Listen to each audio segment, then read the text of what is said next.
Muy buenas, ¿qué tal? ¿Cómo estáis? Espero que bien. Bienvenidos a un nuevo vídeo. Ya tenía bastantes ganas de estrenar esta nueva sección del canal dedicada exclusivamente a la historia, en la que vamos a tratar temas relacionados con grandes eventos históricos y personajes que han marcado una época. Y lo vamos a hacer siempre desde un punto de vista, un enfoque diferente a lo que tradicionalmente se nos ha enseñado. Para el estreno vamos a contar con Joaquín Riera. Joaquín Riera es historiador y profesor de historia y ha escrito un libro muy interesante sobre la Guerra Civil Española, que se llama La Guerra Civil y la Tercera España. Vamos a hablar con él y sobre todo nos vamos a centrar en analizar la tesis que mantiene en el libro. La tesis que tiene en su libro es que, al contrario de lo que se puede pensar, la mayoría de la gente en España durante la guerra civil rechazó la guerra. Es decir, no había un afán tal y como se nos ha descrito por provocar un conflicto bélico, sino que este afán partió sobre todo de las clases dirigentes y el pueblo estaba inmiscuido en su problemática diaria, es decir, la gente no estaba pendiente tanto de la política un poco como pasa hoy en día, donde la mayoría de las personas nos dedicamos a sacar adelante nuestros problemas cotidianos y no estamos metidos de lleno en el debate político. Entonces, él en el libro habla sobre la Tercera España, que es un concepto que han acuñado otros historiadores antes que él. Él se va a apoyar en ese término para describir a aquella España que rechazó la guerra y que no estaba interesado en participar en ella, ¿vale?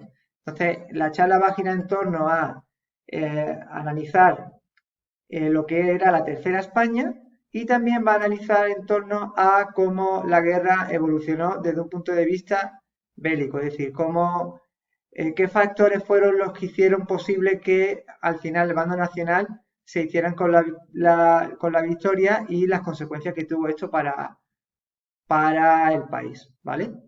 Bueno, pues sin más, os dejo con la entrevista y al finalizar regreso. Un saludo.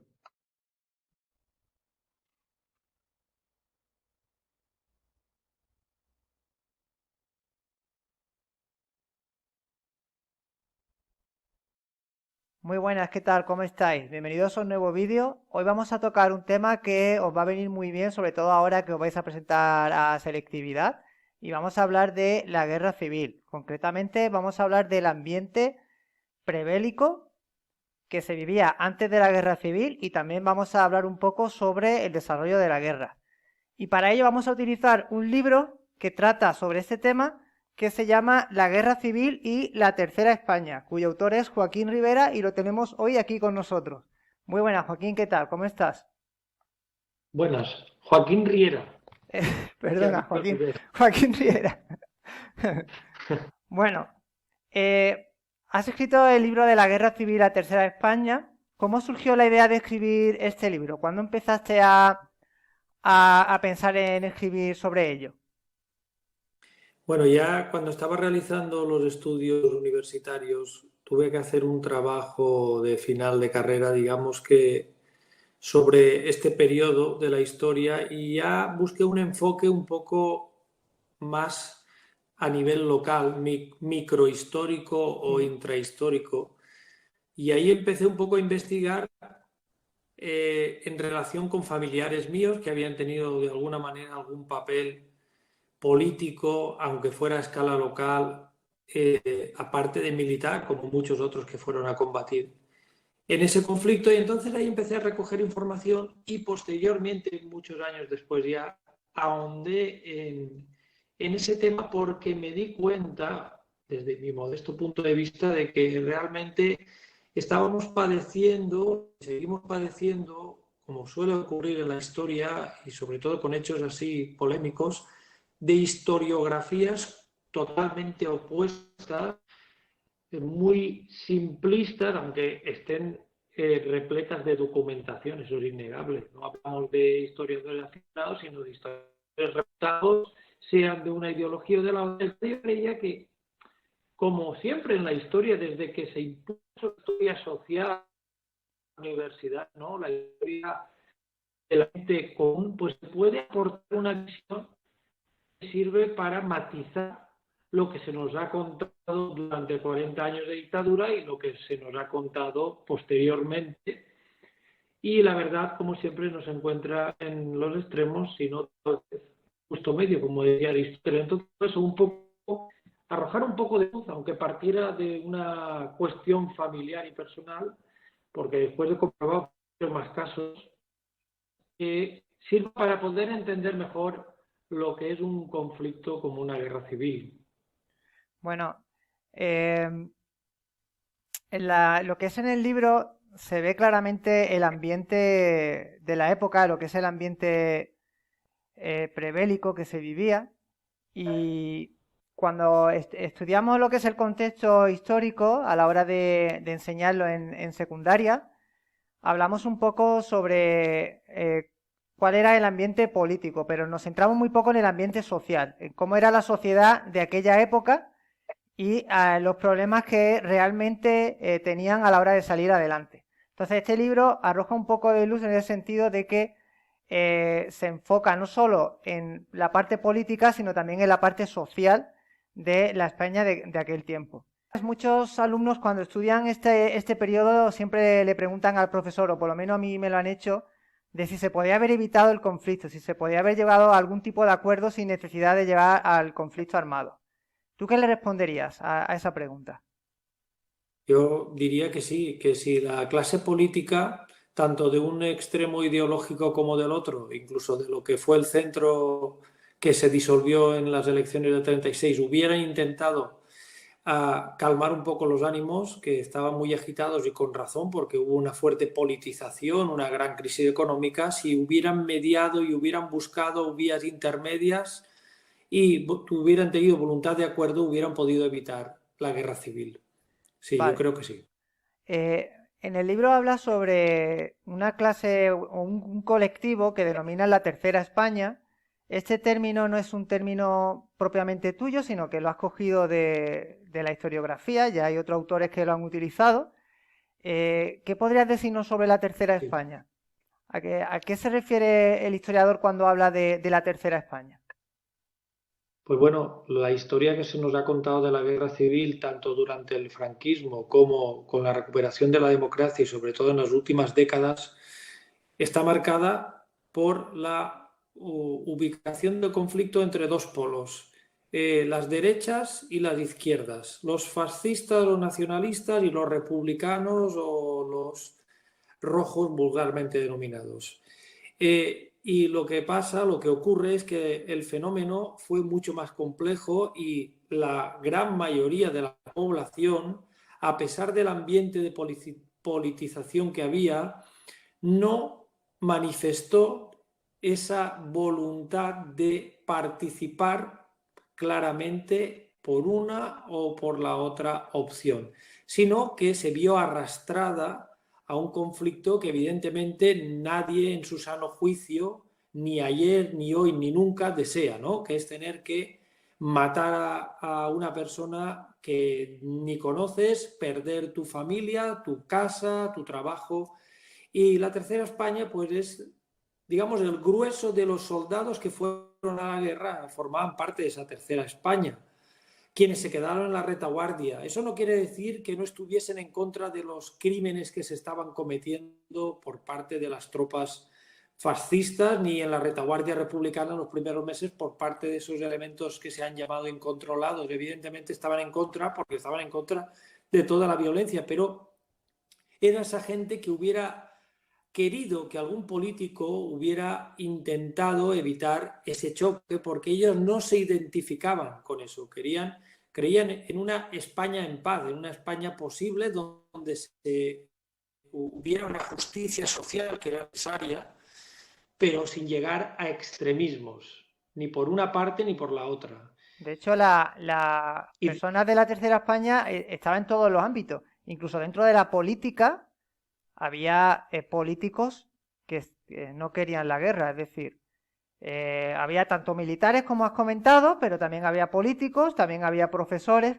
Digamos que la Tercera España era transversal en ese sentido, aglutinaba todas las clases sociales.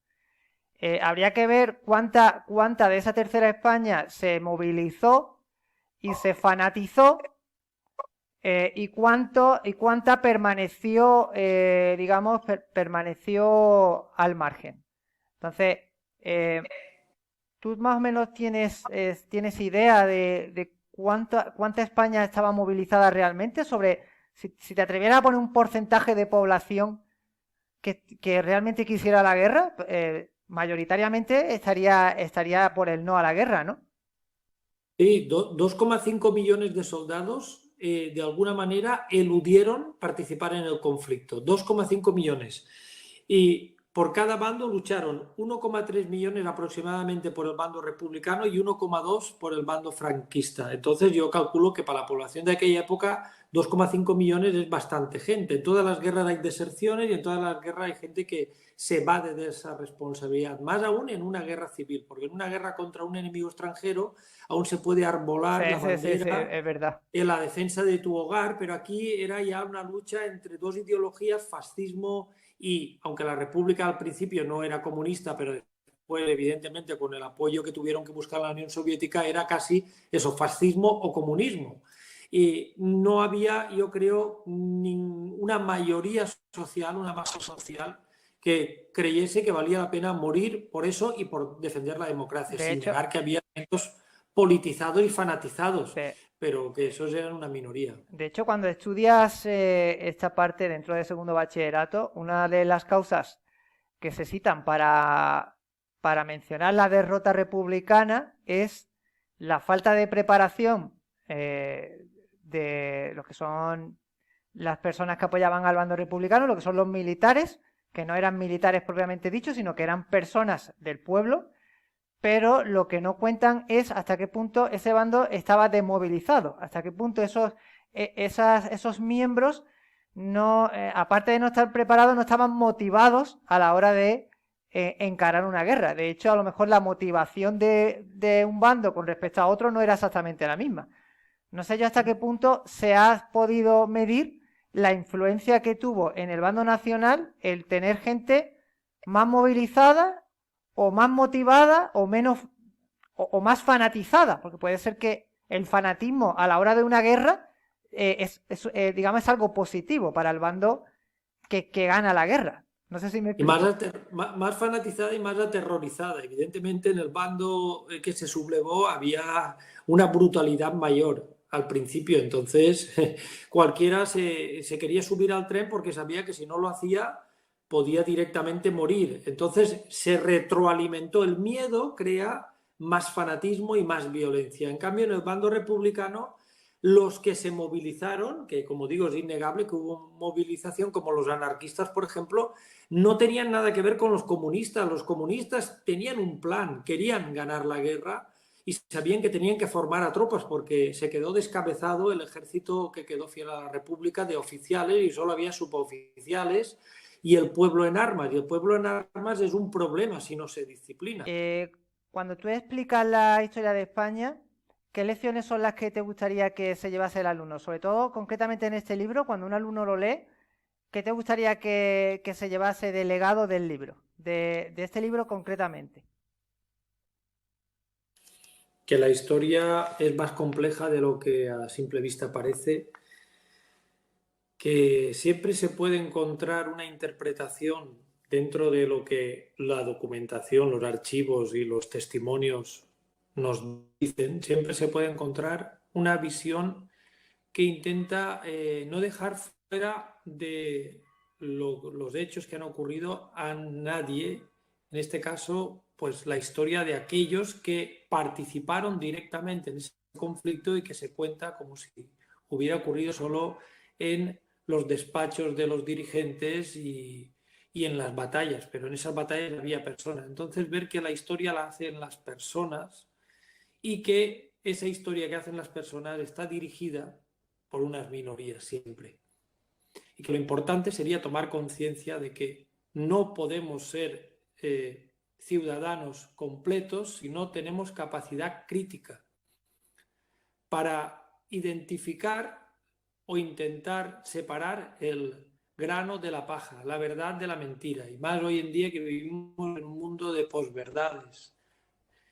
y que tengan curiosidad. La curiosidad es una cosa muy importante para progresar en la vida.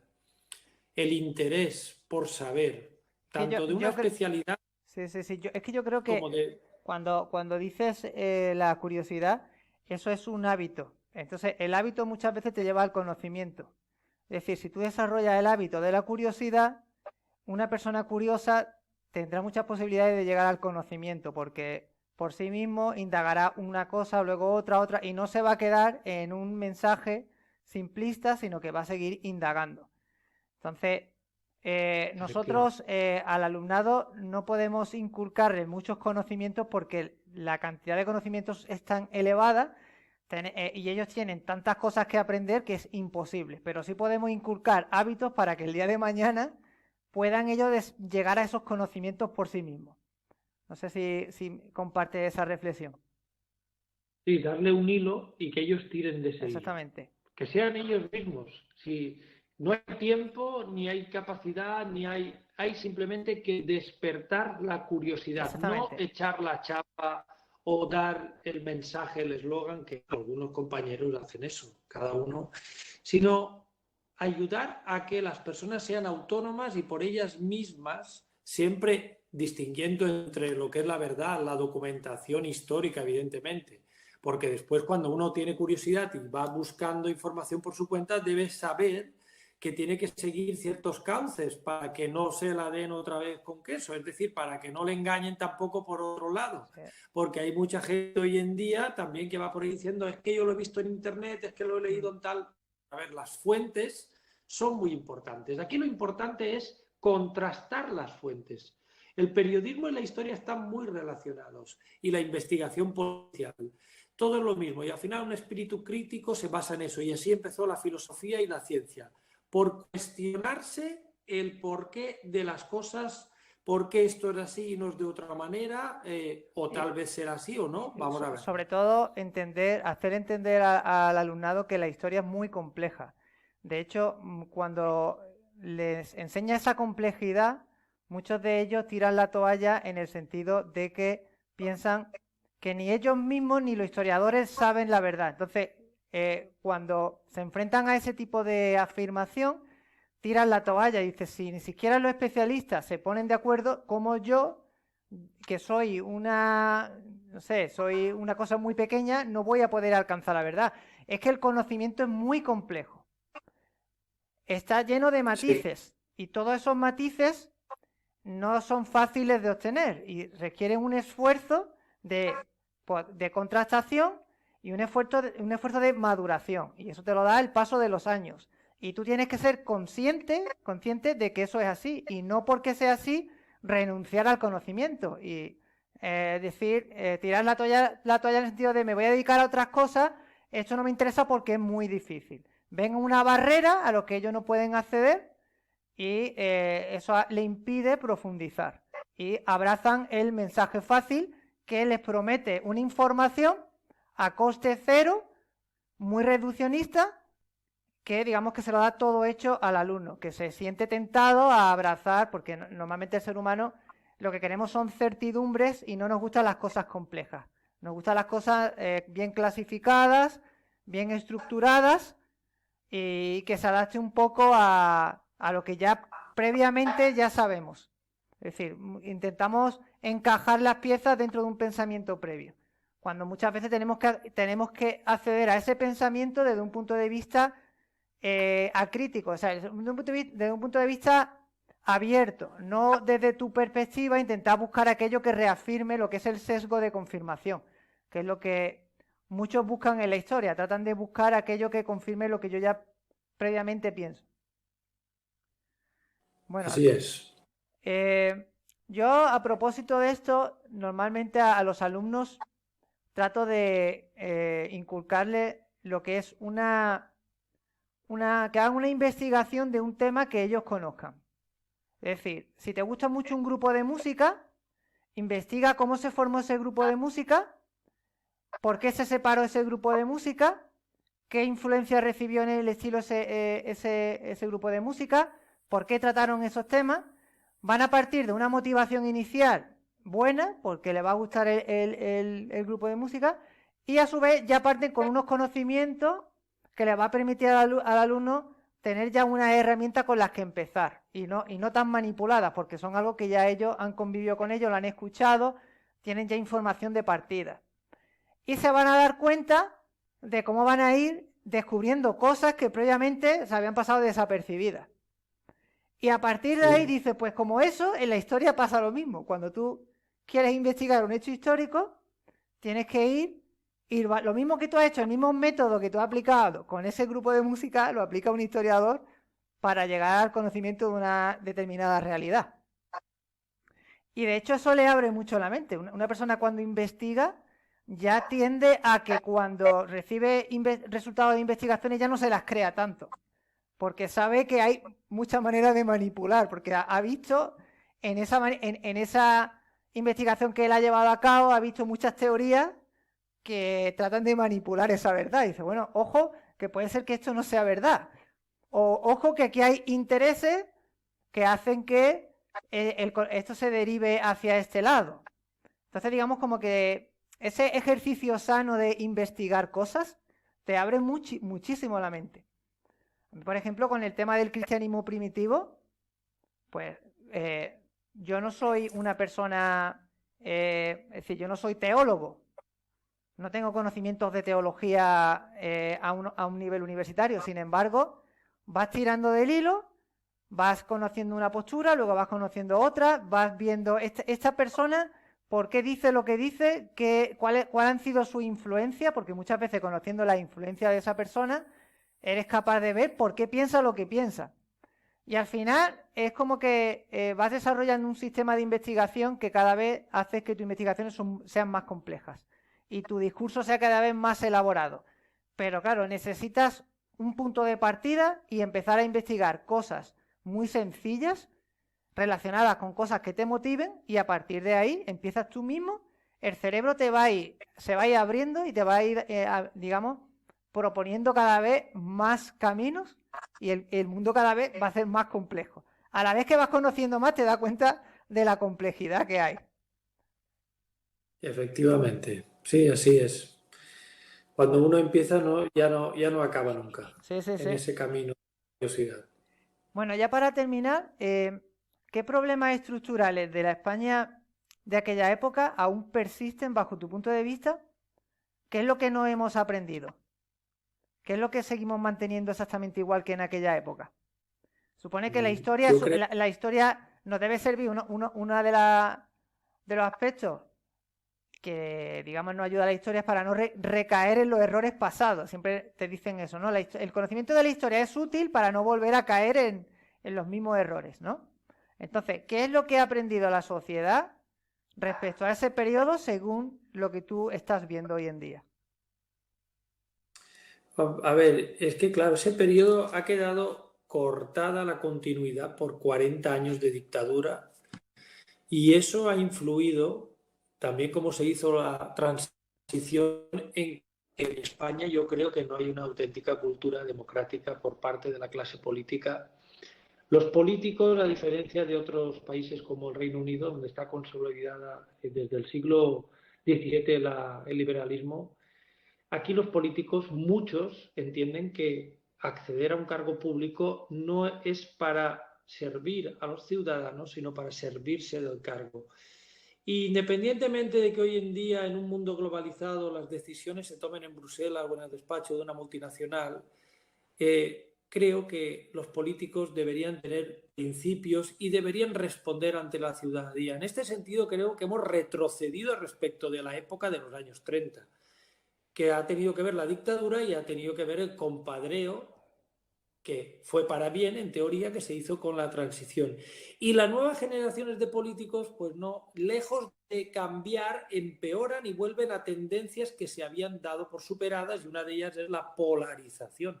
Polarizar, dividir, enfrentar, simplificar. ¿Para qué? Para desviar la atención de que, por ejemplo, el recibo de la luz haya subido a unos niveles astronómicos ahora. Pues bueno, es más importante si yo me pongo una bandera de España o me pongo una bandera republicana o levanto el brazo derecho o el izquierdo.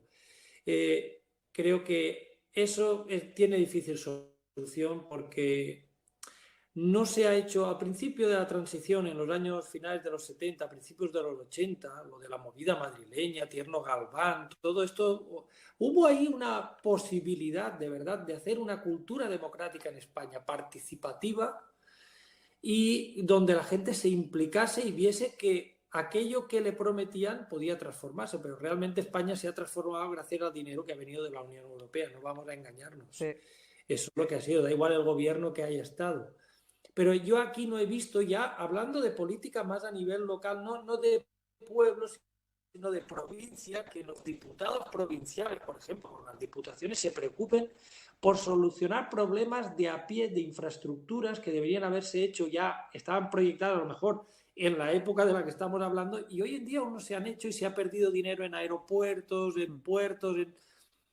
Yo creo que ese es uno de los grandes problemas, que la clase política no está a la altura y que, como cada vez la educación está más devaluada, los futuros ciudadanos se dejan seducir por esas simplificaciones, y aunque en el fondo todos estemos cabreados con los políticos que tenemos, no tengamos la fuerza o no haya nadie que se presente realmente para cambiar las cosas, aunque tuvimos todos la ilusión de que los partidos de la nueva política lo iban a hacer, pues realmente al final se ha quedado en...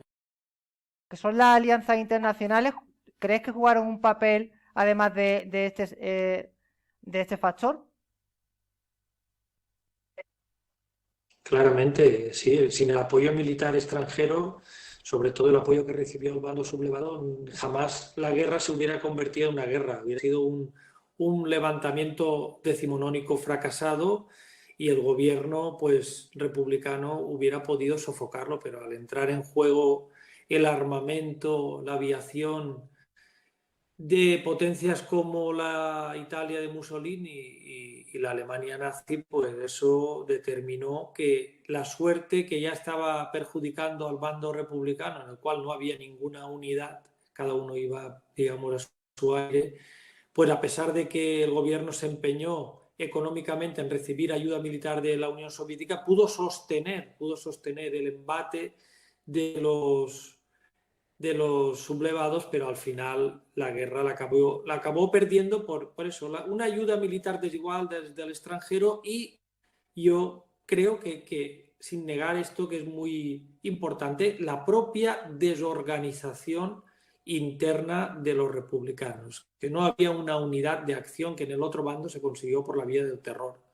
Y aquí no se declaró el estado de guerra hasta casi acabada la guerra, con lo cual no había manera de coordinar a un ejército que también era inferior, creo yo, por eso, porque no tenía oficiales y estaba motivado, pues evidentemente la motivación iba descendiendo cada día más rápidamente debido a que la República, batallas ganadas fuera de la batalla de Guadalajara y la conquista momentánea de Teruel, no tiene ninguna.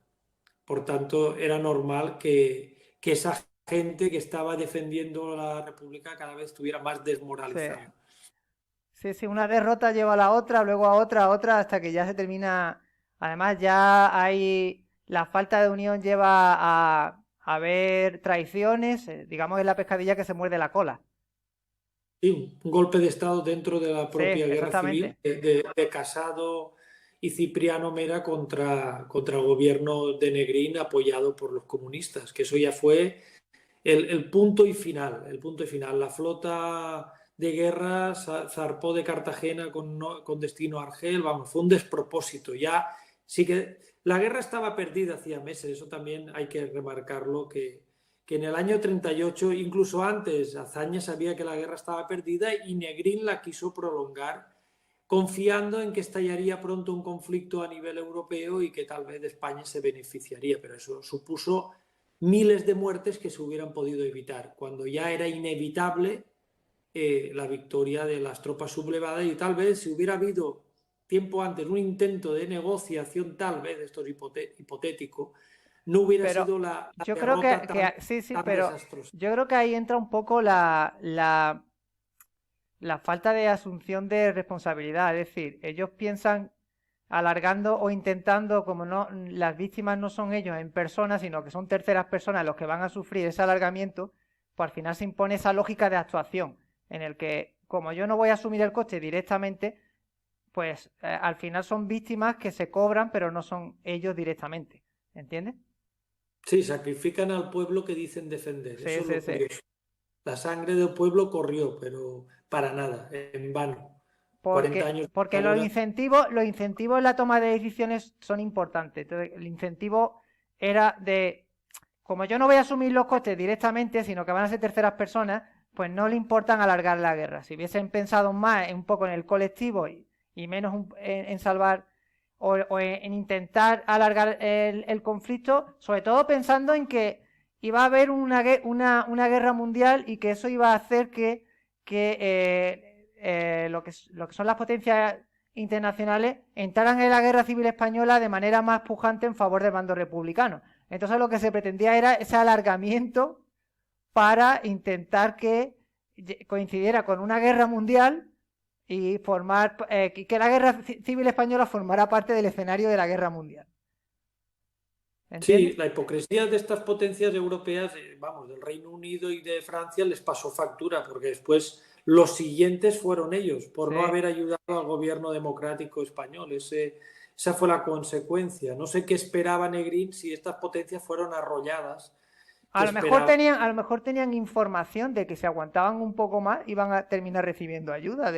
Puede ser que tuviesen falsas promesas de intervención en la guerra a favor del bando republicano como consecuencia de lo que estaba ocurriendo con Hitler y Mussolini en aquel entonces. Y, Entonces, y sí, después ya lo vergonzoso de todo fue que en agosto del 39 firman el acuerdo de no agresión Ribbentrop-Molotov, la Unión Soviética y la Alemania nazi. sí, Es sí. decir, los enemigos que habían estado luchando en España, mira si estaba desacertado el diagnóstico del doctor Negrín, que causó, repito, miles de muertes por las cuales debería haber respondido porque sabía que la guerra estaba perdida ya. Y los hechos que vinieron después lo demostraron. ¿No? Azaña, que estaba más al tanto que este señor, aunque estaba retirado y apartado en su papel de presidente, él sabía que la guerra estaba perdida, pero nadie le escuchaba, era una figura decorativa. Sí. Él sí que padecía por el pueblo español, porque él era un señor republicano, de verdad, no un cínico como muchos políticos de antes y de hoy en día, que lo que les importa es sostenerse ellos en el cargo, aunque sea triturando a millones de conciudadanos. Por eso Negrín, Pasionaria, Alberti y compañía salieron desde el sur de Alicante en un avión con destino a París, Sí, sí, sí. y los hombres y mujeres, niños, niñas, ahora que está tan de moda esto, niños, niñas, abuelos, Sí, sí, abuelas, sí. se quedaron abandonados en el puerto de Alicante y sufrieron la más cruel represión. Y eso está ahí, es una cosa vergonzosa por la cual a ninguno de estos líderes se les debería rendir ningún homenaje. Bueno, ¿qué tal? Termina bastante contundente, Joaquín, ¿verdad? Ha sido una entrevista muy intensa para mí, me ha costado bastante grabarla porque hemos tenido problemas técnicos y me hubiera gustado hacerla un poco más larga, pero bueno, para futuras ediciones intentaremos mejorar y hacerlo de una mejor calidad.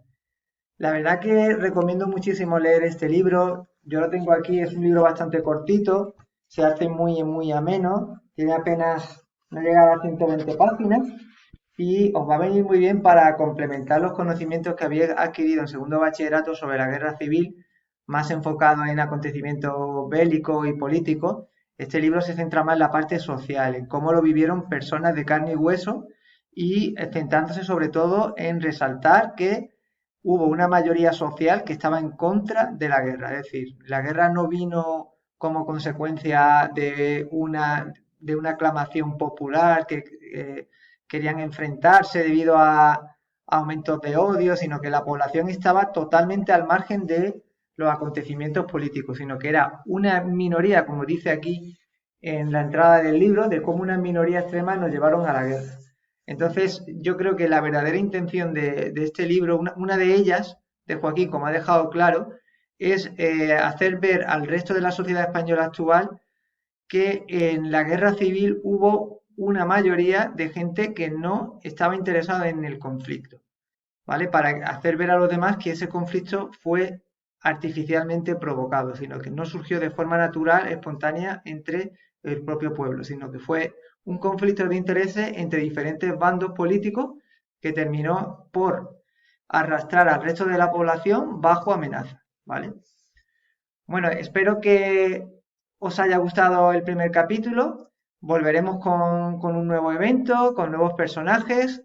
Y nada, seguid atento al canal y seguimos en contacto. Un saludo para todos.